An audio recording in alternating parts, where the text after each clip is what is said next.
아티스트가 회사를 들어가는 법에 대해 영상을 만들었었는데 해당 영상에 작곡가가 되려면 작곡가 회사에 들어가려면 등도 다뤄주면 좋겠다고 하셔서 지극히 현실적인 작곡가가 되는 방법들에 대해서 조금 다뤄보려고. 그 말들을 하기에 앞서 난 내 개인적으로는 일단 작곡가라는 직업 자체를 크게 추천하지 않는 사람 중에 하나긴 해. 아무래도 음악 관련 직업 중에는 제일 불안정하고 정말 잘하시는 분들이 많아서 그 자리를 대체하기도 힘들기도 한데다가 그분들을 제외하면 사실은 돈을 벌기가 가장 힘든 직업이라고 생각을 하고 있거든. 그리고 곡비를 내 주변에서 제일 크게 받은 친구가 1,500쯤인데 그분은 4명이서 작업을 하셨고 세금 떼면 350만원 언저리에 저작권도 뭐 매출의 9%니까 CD 판매가 압도적으로 많은 초슈퍼 아이돌급을 제외하면 평균 10만 장 정도 생각하면 앨범 23,000원, 보통 트랙 거기에 매출 저작권 9% 나누기 4명 148만원, 단순 계산으로 650만원 언저리의 저작권료 추가, 스트리밍까지 하면 대충 한 사람당 1,500만원 내외의 수입이겠지만 1년에 하나를 팔 수도 하나를 못 팔 수도 있고 내 주변에 많이 팔면 4-5곡 파는 친구들이 평균인 것 같아. 그렇다는 건 내 주변에 겁나게 잘하는 내가 배우러 다니는 사람들마저 6천만원의 수입일 거고 만약 우리나라 최고 작곡가라 한 달에 하나씩 팔아도 1억 5천이란 수입이지. 근데 또 작곡가는 종합소득세가 어마무시해. 1억 넘으면 30%는 삥 뜯기니 5천만원은 세금이지. 한 달에 하나 곡을 팔 수 있는 우리나라의 최고의 작곡가가 대기업 일반 사원 초봉만 한 거야. 물론 단독으로 작사 작곡을 들어가시는 분들이나 세계적으로 잘된 그룹에 곡을 팔거나 등 여러 예외의 경우가 많긴 하지만 특별한 경우를 제외하고 말하는 거지. 우린 김연아님이 아니고 유재석님이 아닌데 업계 최고의 특별한 경우만 보고 시작하는 건 아니어야 하잖아. 영상을 보시는 분들한테 너네는 안 될 거야가 아니고 리스크를 알고 도전하는 것과 아닌 것은 많이 다른 거니까. 그리고 이건 나라는 작곡가로서 무언가를 크게 잃어본 사람이 하는 말은 아니다 보니 참고 정도만 하고 혹여나 구독, 좋아요를 눌러주셔서 채널의 수요를 증명해 주신다면 작곡가로 무언가를 잃어본 사람을 모셔서 인터뷰라는 컨텐츠를 만들 수도 있으니 구독, 좋아요를 눌러주면 감사드립니다. 연락은 닿아도 부를 명분이 없어. 평균 조회 1000달에 구독자 5,000명 채널은.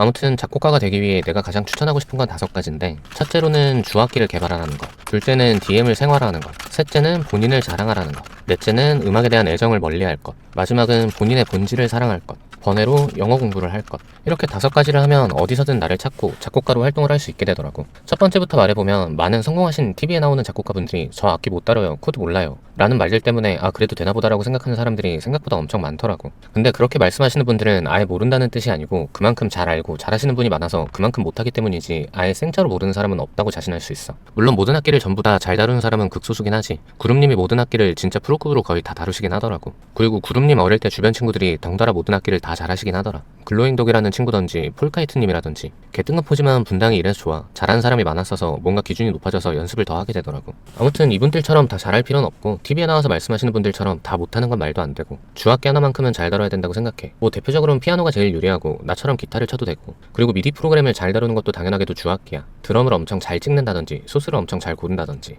탑라인, 노래 멜로디를 잘한다든지. 그래서 어떠한 일이 생겼을 때 그 음악 장르에 관해 악기에 관해 본인을 생각하게 되면 그때마다 작곡가를 할 수 있는 기회가 생기게 돼. 나는 기타가 메인인 곡자다 보니 기타가 들어가는 음악이라면 내 주변 커뮤니티에선 곡을 쓸 때 나를 찾는 편이긴 해. 번외로 악기는 아니지만 난 주악기라고 부르는 게 이빨이야. 입을 잘 터는 비즈니스를 잘하는 사람들 역시 훌륭한 작곡가라고 생각해. 결국은 일을 일으켜서 이런 거 물어봤어, 해보자 라는 사람이 없으면 작곡가라는 직업이 진짜 많이 없어질 거니까. 아무튼 어떤 것이든 본인을 떠올릴 수 있는 당연한 파트를 하나씩은 개발해야 한다는 결론.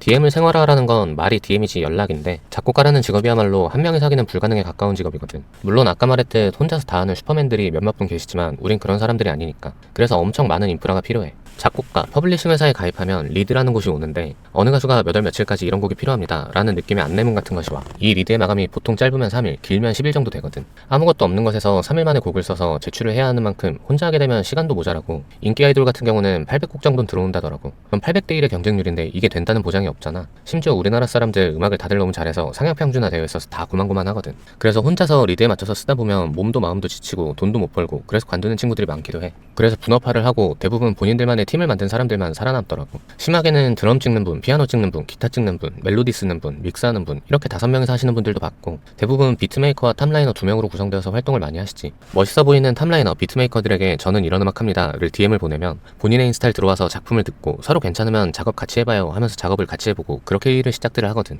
그래서 이게 세 번째랑 연결되는데 본인의 자랑을 좀 했으면 좋겠어. 인스타든 유튜브건 간에 본인의 작품을 남기고 좋은 부분을 올려놔야 들어가서 음악을 듣고 연락을 해볼 생각을 하지. 지금 나도 내 유튜브에 댓글 다시는 분들, 메일 보내주신 분들 진짜 한 분 한 분 다 들어가 보고 음악을 들어보려는데 음악을 직업 삼으려고 하시는 분들이라고 댓글 달아주신 분들도 작품이 없는 경우가 대다수야. 본인의 실력이 안 좋으면 어때? 만약 실력이 안 좋다고 한들 내가 거기 들어가서 와, 님 음악 겁나 못하시네요 하거나 와, 이 사람 음악 엄청 못해 하고 소문낼 것도 아닌데 뭐. 그리고 못한다고 차별하는 것도 안 좋아. 지금의 자신을 필요로 하는 사람은 분명히 있거든. 나 19, 20 때는 누가 봐도 과관이었거든. 그럼에도 불구하고 그때의 실력에 맞는 친구들을 만나고 서로 정보 공유를 하고 발전하며 지금의 나를 만든 거거든. 그때 다 고만고만한 허접인 친구들이 지금은 탑클래스 세션맨들이고 작곡가고 뮤지션이야. 그래서 현재의 본인을 너무 비하하지도 그렇다고 너무 자뻑하지도 말고 남들에 대한 기준도 못한다고 너무 비하하지도 말아야 되는 게 작곡가고 뮤지션의 자세라고 생각해.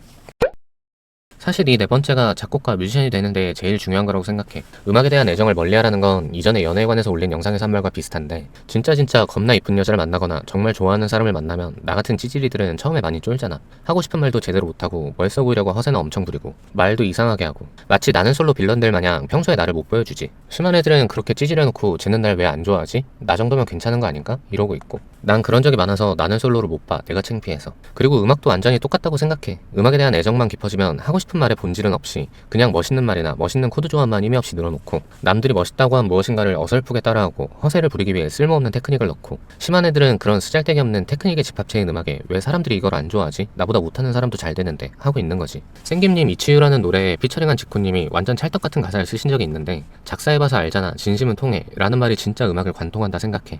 기교도 테크닉도 코드도 필요 없이 진심을 담아서 나를 보여주면 내 음악을 좋아해주는 사람들이 생기더라고. 하지만 나를 보여주기 위해선 음악을 너무 사랑해서 스토커같이 하지 말고 조금은 멀리하고 나도 괜찮은 사람이라는 걸 음악한테 조금은 어필을 해야 한다는 결론.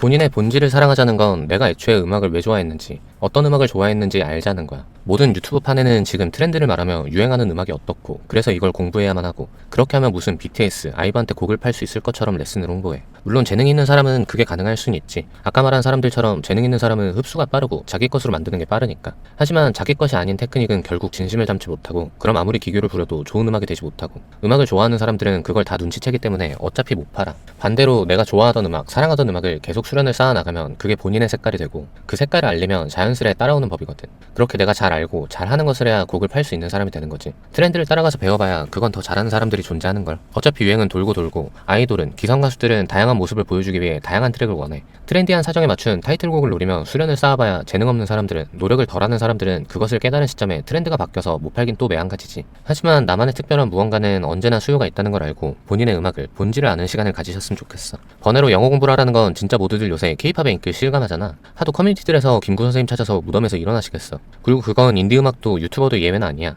웨이브 투어스도 월드 투어를 돌고 유튜버 이라운님도 해외로 투어를 다니시고 우리가 모르는 국내 인디팀들도 해외에서 유명한 경우가 꽤 보이고 빌보드에 오르는 일을 하시는 작곡가분들도 많아. 이렇게 해외 사람들과 일할 기회가 널려있는데 영어를 못하는 게 천추의 한이더라고. 심지어 난 기회가 많았음에도 영어로 하와이유 한마디를 못해서 놓친 기회들도 많아. 그래서 틈틈이 영어로 공부 중이야 라고 하면서 영어 AI 어플 끼고 광고 받으면 딱인데 이런 내용의 영상을 찍게 해주실 광고주 구합니다 는 진심 섞인 농담이고 아무튼 나도 60이고 70이고 늙어 죽을 때까지 음악을 하고 싶은 사람으로서 영어를 아주 천천히 공부 중이니 음악 하시는 분들은 나처럼 40이라 머리 굳기 전에 영어 공부도 병행하시길 바라며 행복하게 음악하시길 바라며 오늘 영상은 여기까지.